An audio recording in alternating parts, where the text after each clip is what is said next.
So somebody was asking me like for like inexpensive travel tips, like how to get around.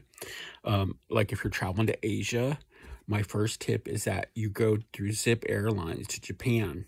Once you get to Japan, you can go anywhere you want to go, and Japan's not as expensive as it used to be. And if you don't mind staying in hostels, you can stay in hostels for like 15-20 bucks, right? And anyway, and Zip Air, what you do is you go on and you go on the website.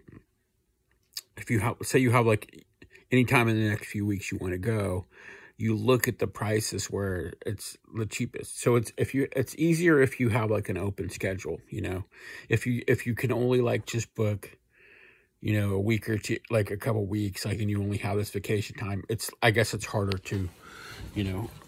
But if you're like a flexible traveler, you know, and you have time, you can go to like Skyscanner. You can get flights that way, but I recommend going through Japan if you're going to, you know, Thailand or Philippines. I did actually Japan, Philippines, and Thailand, and like the flights from Japan to Philippines is like 150, and then about 150 to Thailand from Philippines. And when I recommend sometimes you feel like you have to take a cab, but I feel like if you take a cab, sometimes they'll like way overcharge you, even in the cheaper countries, you know. So I try to just like either walk as much as I can. I had a bike in Thailand, bicycle.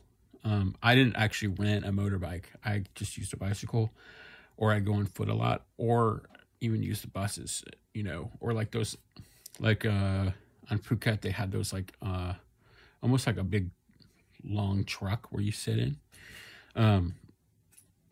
But you just kind of like not do things super extraordinarily. Just get like you can get like motel rooms for like $10 to $20, whatever. You know what I mean?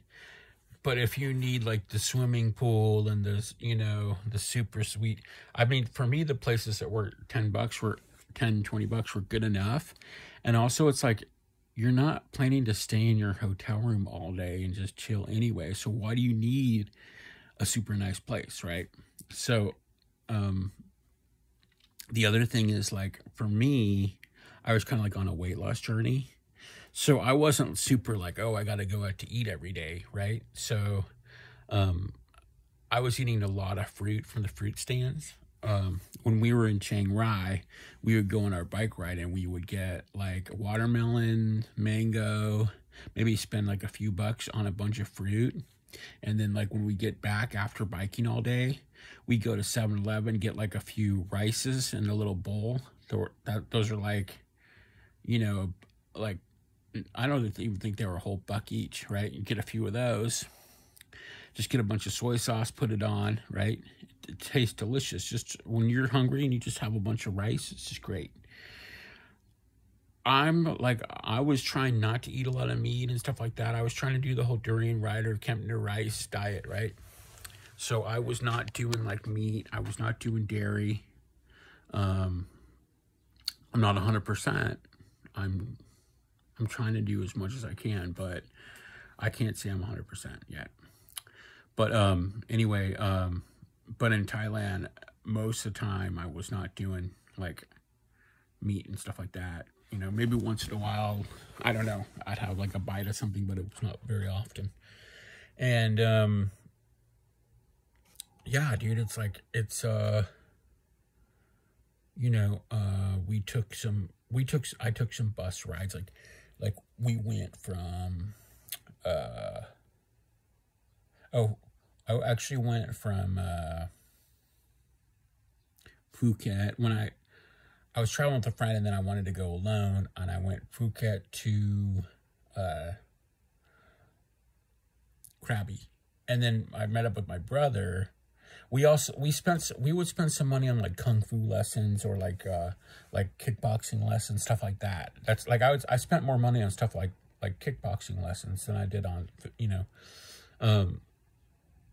So and also we would just run around and like exercise and stuff, like, you know, and go to the beach. Like we didn't a lot of stuff that's fun, you don't need a lot of money. You don't need a lot of money to ride a bike, right?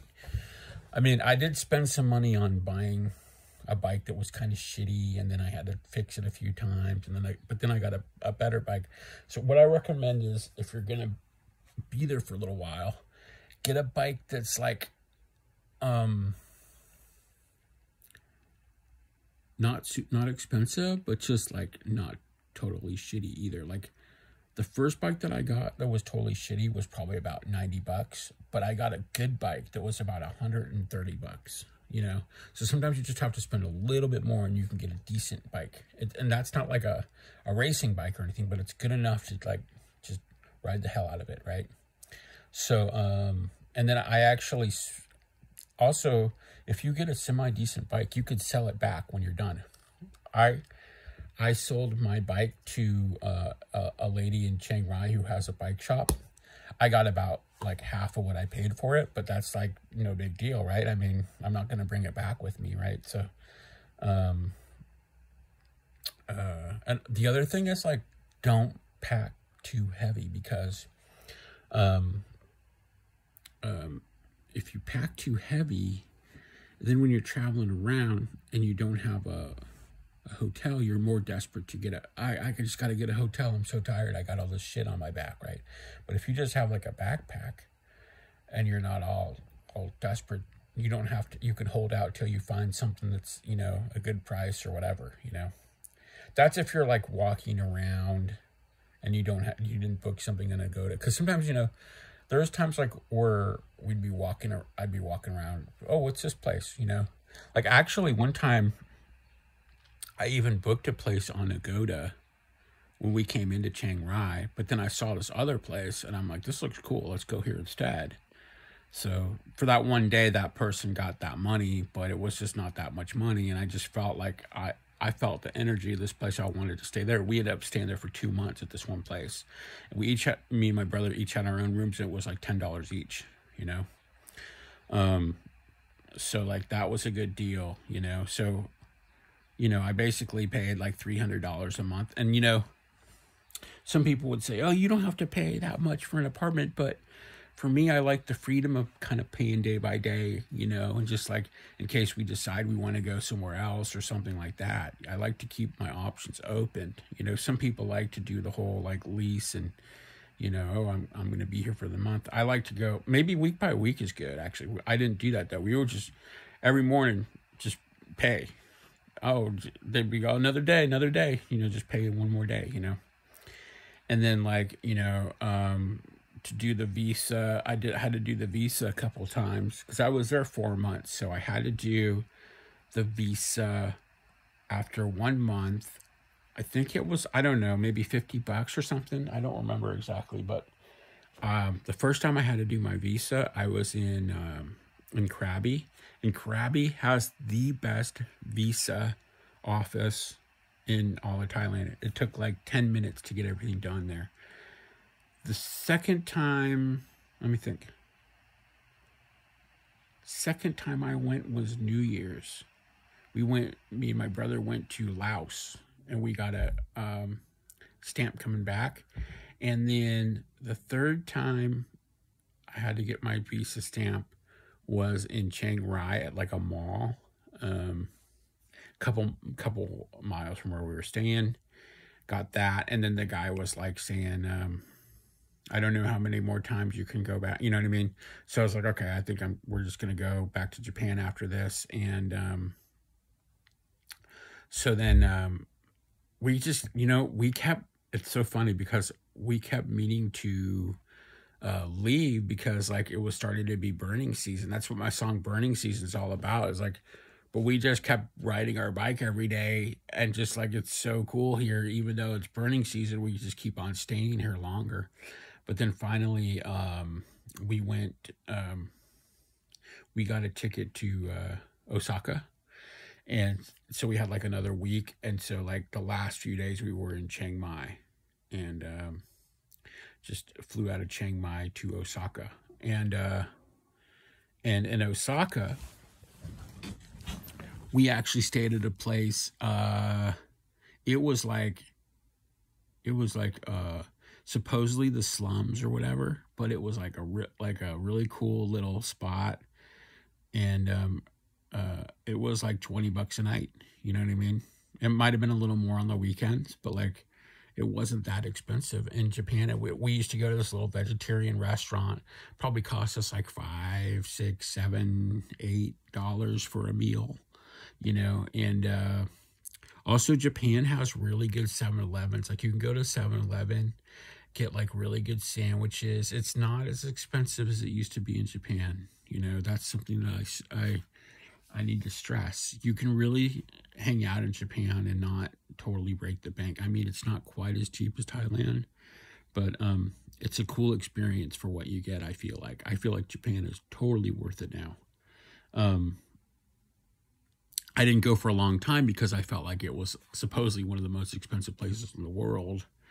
And now it's like, it's less than America now. You know what I mean? So anyway, and then also I went to Costa Rica. When I was in Costa Rica, I did take a taxi once because I had an appointment in Costa Rica to go to a dental clinic. And I took the cab there, and that was about like, you know, that was more than I like to spend. If I could have found a bus, I would have done it, but I wasn't really sure how it worked, and so I did that. But in Costa Rica, I stayed at some like guest houses that were about like $25, $30. There was a nice place that I stayed that was about $50 the last couple days, but it was a really nice place. And so actually, like, Costa Rica was probably even more than Japan for me, because in Japan, I don't mind staying in the capsules there, and the capsules are like $20, $25. So in Costa Rica, I mainly just ate like snacks. I ate like a lot of bananas and stuff I would buy from the supermarket. And then like a couple of times I went to this place where they made really good salads, and I had like a good salad for like $10, which is like more than I usually spend on food there. But I just like wanted something really healthy, you know. And when I went into the downtown area, I didn't take a taxi. I went on the bus.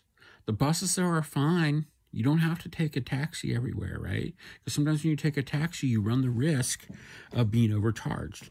They do have Uber there. I didn't really know the whole drill on the Uber there, so I didn't take the Uber until I had to go back to the airport.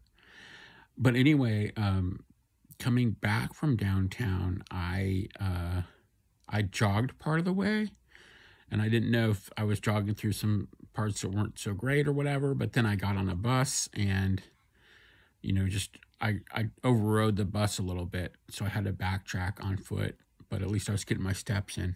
But when I was leaving Costa Rica, the lady told me that that the Uber is good in Costa Rica. So I got the Uber. It was pretty much about the same price, maybe a few dollars more than the taxi cab. So the taxi cab was pretty honest, I think, you know. So of course I was going a little bit farther when I was leaving, but so for the most part, I try to walk places if I can. From Costa Rica, it would have been really hard to walk because it's like just freeway kind of thing. But like even when I was in Manila, I was going to try to walk to the airport, which is like almost impossible. And I just kept walking and walking and walking. And then there was like this place where there was like just freeway, and then there was like a train. So I took the train part of the way. And then I was in this really like crowded spot, and I just got this like motorcycle taxi, and I had a little cash on me anyways. And I actually overpaid the guy because he supposedly didn't have change, but I was just like, okay, that's okay, because so I was pretty economical in Philippines, except for the first cab ride, and also there was one hostel where you have to be careful if you overpay in cash, because I didn't get a receipt. And so what happened was I had paid on Agoda, and then the guy said that that I didn't pay, that it was just a just holding my credit card. And so I paid in cash, but I didn't get a receipt. And then what happened was I got charged again. So basically I got charged twice, but then I didn't have the receipt, so I couldn't prove it. So that was one thing that sucked. And also, supposedly the guy so when I got to the Manila airport, I got a taxi cab, which again I usually don't do, but I just didn't really know the whole system there. And the guy way overcharged me. It was like over $30, and we just went like maybe 4, 5, 6 miles, something like that. And a lot of people were like, "Oh my God, you could have gone to the islands for that much," you know. So, but I thought it was honest because it was like a airport taxi, and he had a meter on, but the meter was running really fast, you know. So somehow they can like get you with the meters. So you just have to be really careful with that stuff. So, I don't know if I'm missing anything, but I mean, that's just like, you know, people say, well, how do you do it on the cheap? You don't go out to eat that much. Of course, you know, in Thailand, you can go out to eat, have a pad thai and a drink and spend, you know, even with tip, maybe $4.